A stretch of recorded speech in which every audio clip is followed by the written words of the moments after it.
wetu kwa wakati huu mwema, wakati mzuri ambao umetupa kwa siku hii ambayo umetufikisha.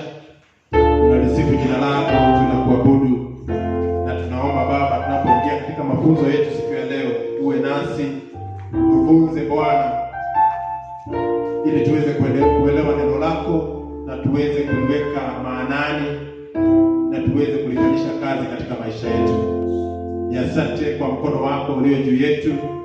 Ni asante kwa sababu umetuongoza, umetulinda, umetupa hekima na umetuwezesha kukutana mara tena siku ya leo, ili uendelee kutubariki na uendelee kutunenea.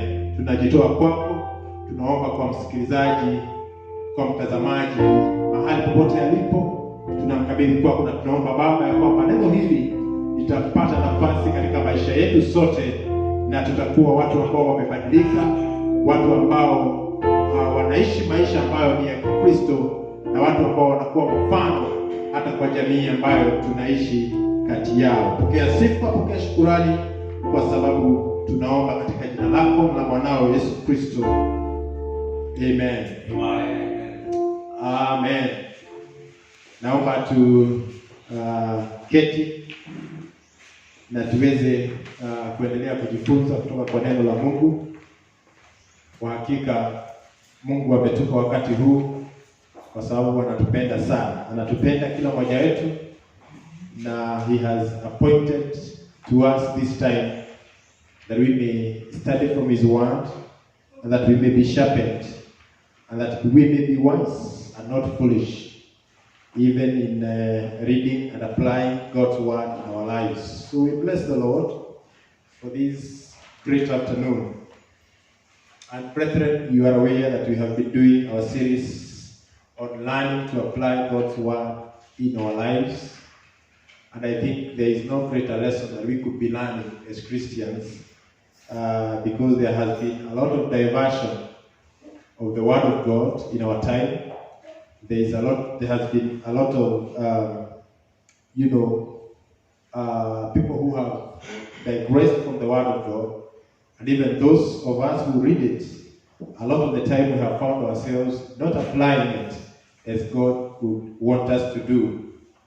And we have looked, last Sunday we concluded on the consequences of not applying God's word in our lives. And we continue now from there. And we want to ask ourselves today, how then do we apply God's word in our lives?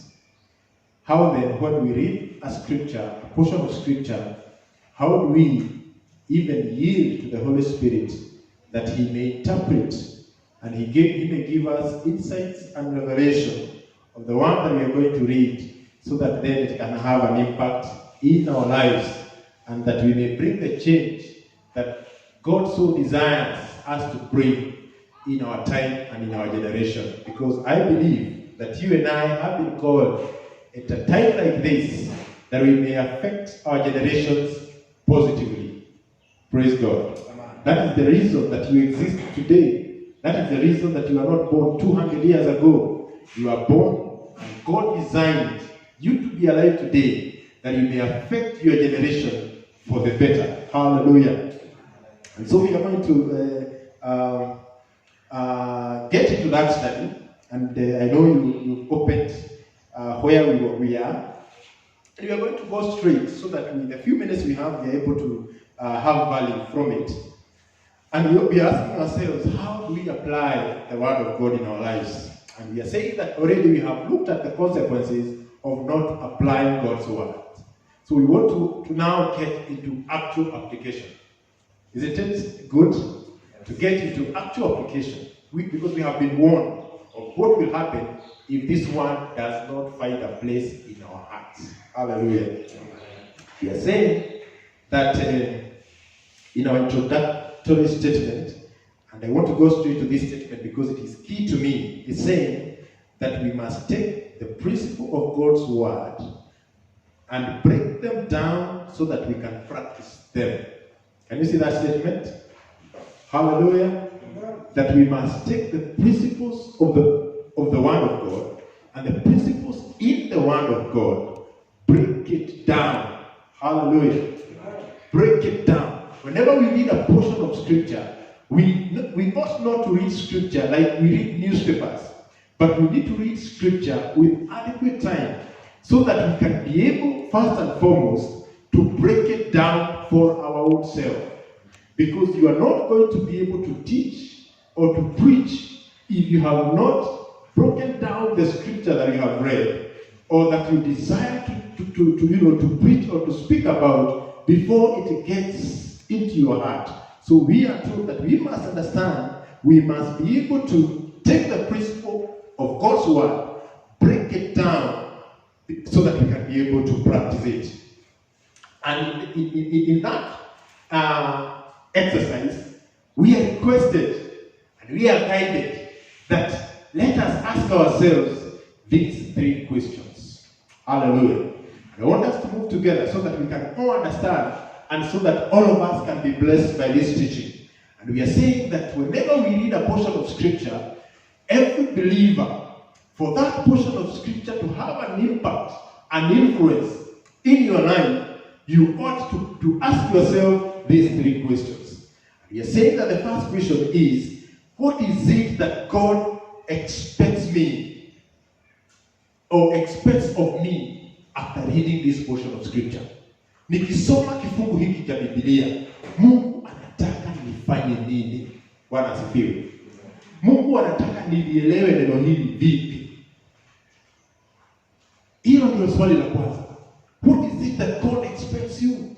You have read a very powerful piece of scripture, like what we have been preached this morning or this time, about Joshua's final instructions to the children of Israel. So the question is, what is it that God expects you as a believer, as a Christian, to do? What is it? Because whenever you read God's word, there is something that the Holy Spirit is reading you to do. So for that one to have an impact in your life, you must start by asking yourself that question. Ni nini Mungu anataka nifanye kutoka kwa kifungu hiki ambacho nimesoma? Swali la pili, why is this portion of scripture important in my life? Why is it important? Because God desires to build us up. God desires us to move from one level to the next level. The Bible says that He will take us from glory to glory. So all of us at any one point in time, we are at a certain level of glory. We are at a certain level of service. We are at a certain level in our Christian walk, in our walk of faith. So God desires us to move to another level. Because there is always another level. Hallelujah. There is always another level. Even as you continue to study God's word, as you continue to pray, there is always another level in reading the word of God. There is always another level in prayer. There is always another level of ministry. And that is the desire of God, that as we mature up in faith, we must always desire, we should not stagnate, but we may move to the next level. So that's the second question. Why is that portion of scripture important? Question number 3, and these questions are related, is how then do I apply it in my hallelujah? How do I apply it? Because the moment you start to apply God's word in your life, then you are moving to that next level that the Holy Spirit desires you to move. You are moving to another level of being an encouragement to brethren. You are moving to another level of service. You are moving to another level of prayer in your walk with the Lord. So we want to illustrate these 3 points because we don't want to hurry, we don't want to rush, because it is important that we get to understand. So let's look at an example. And we are told, let's take an example of holiness.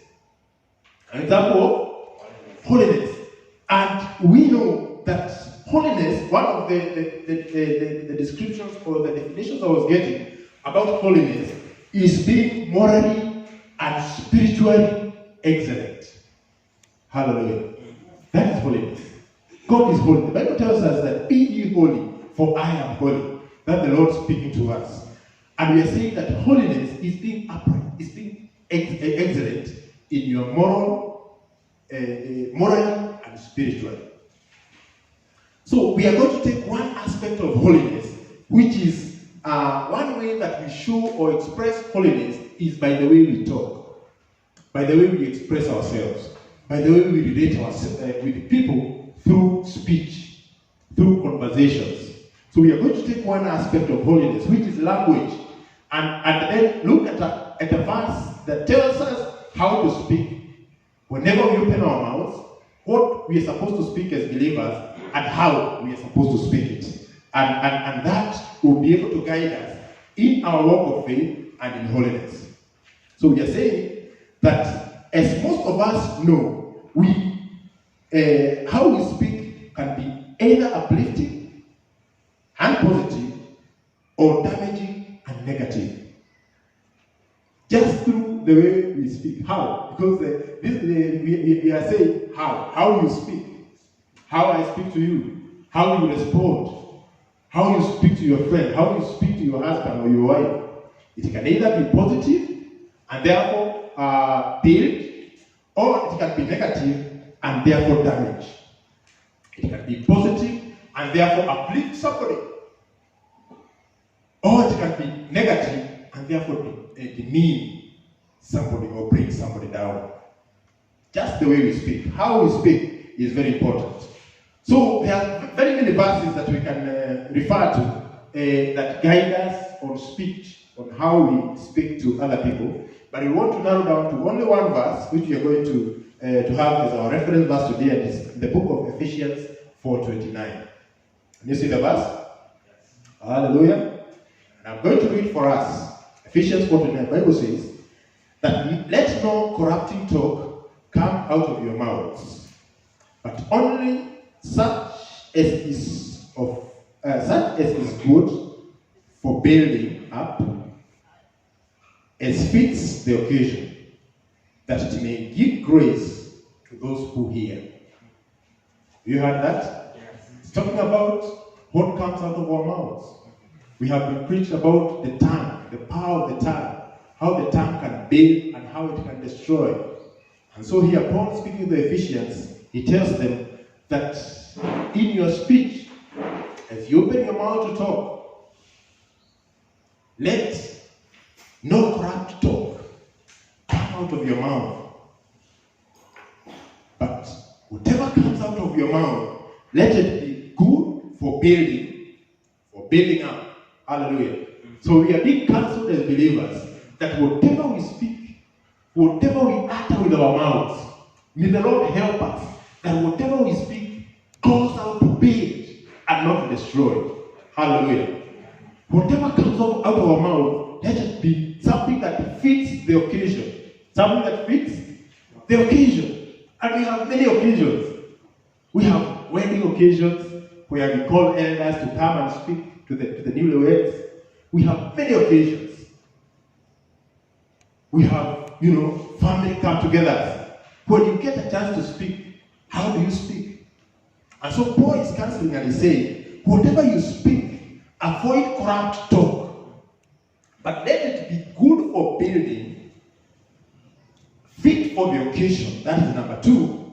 And as you speak, then you bring grace. Whatever our speech, then it should be give grace to the hearer. It must give grace to the hearer. Hallelujah. I want us to move slowly. That is our reference verse. So we want to go back to the 3 questions we talked about. And the 3 questions we say is that as we study the Bible, for that word to have an impact in our lives and for us to be able to apply it, we ask ourselves 3 questions. The first one is, what is expected of me by God? So we have read this scripture and we want to understand, what does God expect us from this portion of scripture? What is it that God is speaking to you? What is it that God is speaking to me? And we are saying that God wants me to speak words that build others up and give grace to them in the midst of what they are presently facing in life. Hallelujah. Brethren, people are going difficult and different and difficult situations. A lot of people are stressed up in this life. Hallelujah. So we are advised that whenever we get an opportunity to speak to the people, let us speak words that build them in their situation, the situation that they are going through. Whatever they are facing in life, let our words build them up. That is the word of God. That is the counsel from Paul. So by giving grace, my language gives spiritual strength and hope. Hallelujah. Two things. And you see, this is the definition of grace. Spiritual strength and hope. There is nothing greater on the face of the earth than hope. If we can learn to give hope to people, then we shall have made a lot of progress in life. You don't have to give solutions to everything that people are going through. But if you can speak hope, if you can speak the word of God in their situation, then you are bringing hope. You are telling them that they can make it. Tomorrow can be better. Yes, you are going through a difficult situation today. Your business has failed today. You have suffered this ailment. But you are recovering. You are getting better. Your tomorrow is brighter and better than today. Hallelujah. You are giving hope to the hearer, the person that is listening to you. You are giving them spiritual strength. Hallelujah. And this is important. This is powerful.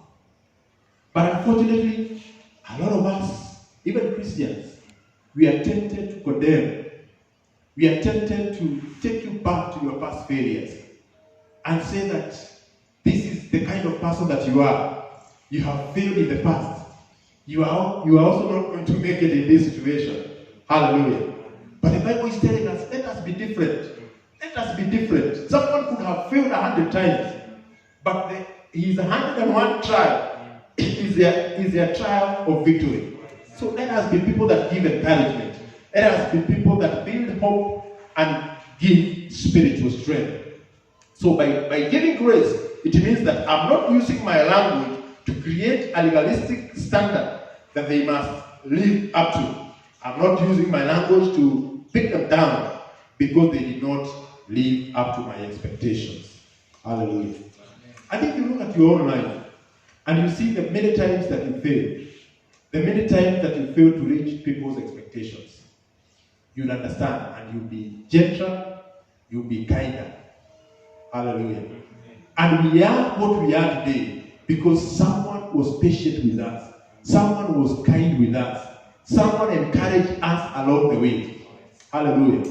That is why we are what we are today. And we are going to be greater because we have brethren who are standing with us, who are praying together with us, holding our hands. Even as we fail and even as we make mistakes, they are there to encourage us all. Hallelujah. May we be encouragers to others. Even as we celebrate Father's Day today, that is the whole essence of being a father. And I'm glad that my brother shared that in the morning. That it's about mentoring somebody. It's about building somebody up. That is the essence of being a father. It's about, standing with someone in their hour of weakness. Hallelujah. That is the essence of being a father. That we can have an impact that is eternal, that is lonely, lasts a lifetime.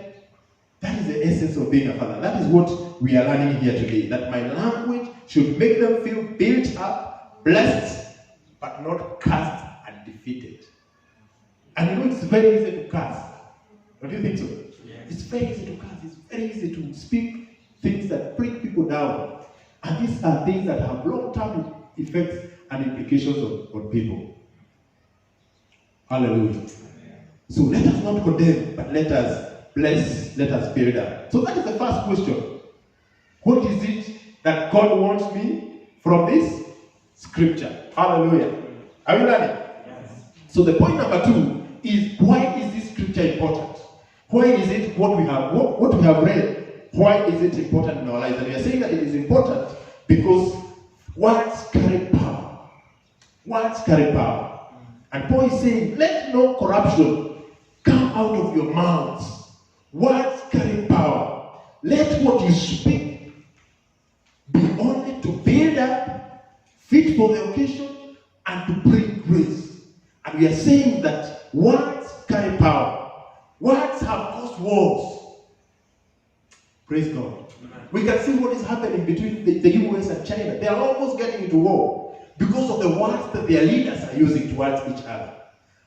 And so we are saying words carry power. Words have caused wars in the past. We are witnesses to this. You are witnesses to what even some of our political leaders, some of the words they have used in the past that have caused people to clash and resulted in deaths.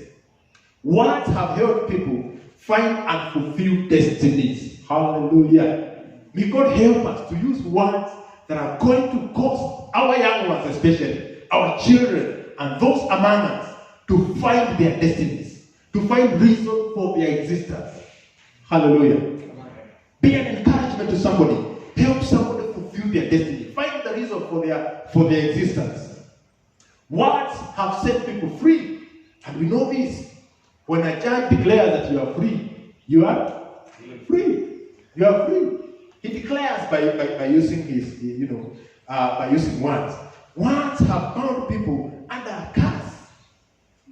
Praise God. And we Africans, we know these things. You have listened some of the things we hear from our parents and from our grandparents, that somebody in the fifth generation said that in this lineage, my lineage, this should never happen, or this should always be done. Thank God that we are born again and we are able to pray some of those things through prayer. But we know that words have, put people under a curse, generations under a curse. May the Lord help us that we may not be the people who bring curses to our generations. Words defile, words give hope or bring defeat. Can you see that? So we are advised that have you been in the presence of someone who constantly speaks profanity, abuses, someone who everything that comes from their mouth is profane, it is bad. And once you are out of that person, you feel like washing yourself. That's what our text is saying. Someone who just speaks profanity, bad things, evil. So you really feel burdened and you feel exhausted. But if you live among people who appreciate you, then you feel like your personal value goes up. Every time you are appreciated. And I really love that as a church, and I know we do that a lot, that we can take that as one of our, as one of our culture. Let's appreciate one another. None of us is perfect. Praise God. We all seek for perfection, to be more like Christ every day, to run the race that has been set before us, to be more and more like Christ. That's what I was saying, to move from our current level to the next level. Hallelujah. And that is going to happen. We are going to increase our value if we are people who appreciate each other. It doesn't matter the little thing that people have done, we can learn to appreciate so that we can increase their value. Therefore, that Jesus tells us that our words reveal our hearts. Our words will reveal our relationship to Jesus Christ, our relationship to Jesus Christ to others. Our words will confirm or deny whether we are true followers of Christ. The Bible says in that scripture reference there, Matthew 12, 33 to 37, out of the abundance of the heart, the mouth speaks. Hallelujah. What is it that you're speaking? It is from the abundance of your heart. And that tells us what gets into you. What do you listen to? What kind of things do you feed your spiritual man with? Because that is what you are going to speak. The Bible continues there to tell us, every man shall give an account for every idle word that came from your mouth. We are going to give an account. Brethren, let's be careful the things that we speak. Let's be careful to build and not to destroy. Hallelujah. We shall give an account. So may the Lord help us that we may fill our hearts, because we say that as we read God's word, it goes to our minds. And then slowly as we digest it, as we meditate on that word, then it goes down into our hearts. That is why the Bible says here in Matthew that out of the abundance of the heart, the mouth will speak. You cannot prevent that which is in your heart from coming out. Hallelujah. What is it that you have filled your heart with? That is what is naturally going to come out. May the Lord help us to fill our hearts with good things, with appreciations, with praise.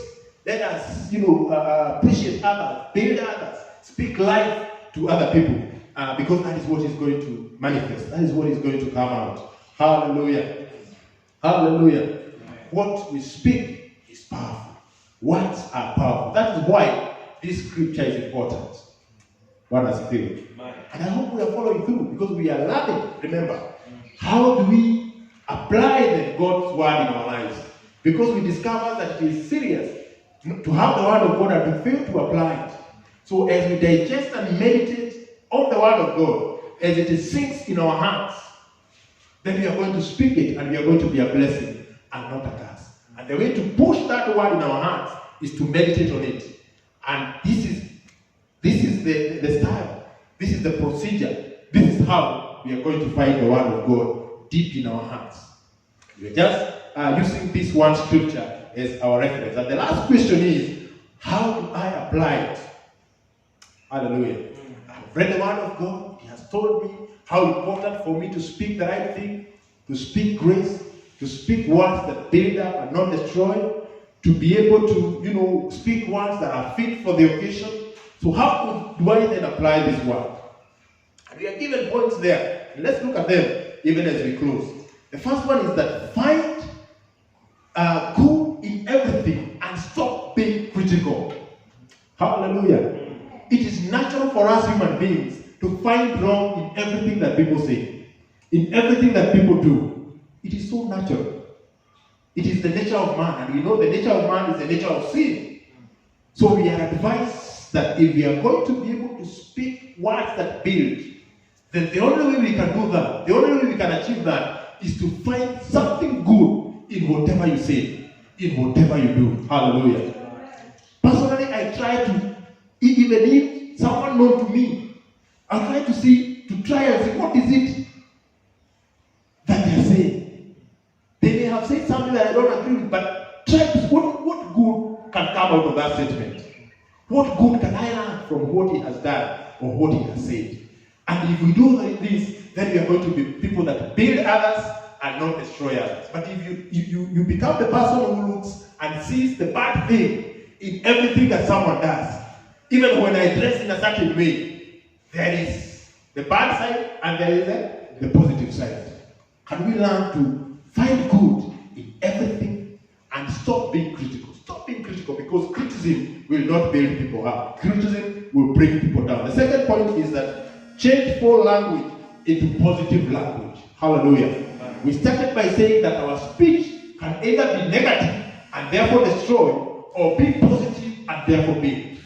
So if your speech is negative, then it will lead to destruction. You can't have a negative speech that builds people up. And so we are told that let's forget about poor language. Let us speak positive language. Let's move away from poor language and go into positive language. At that point,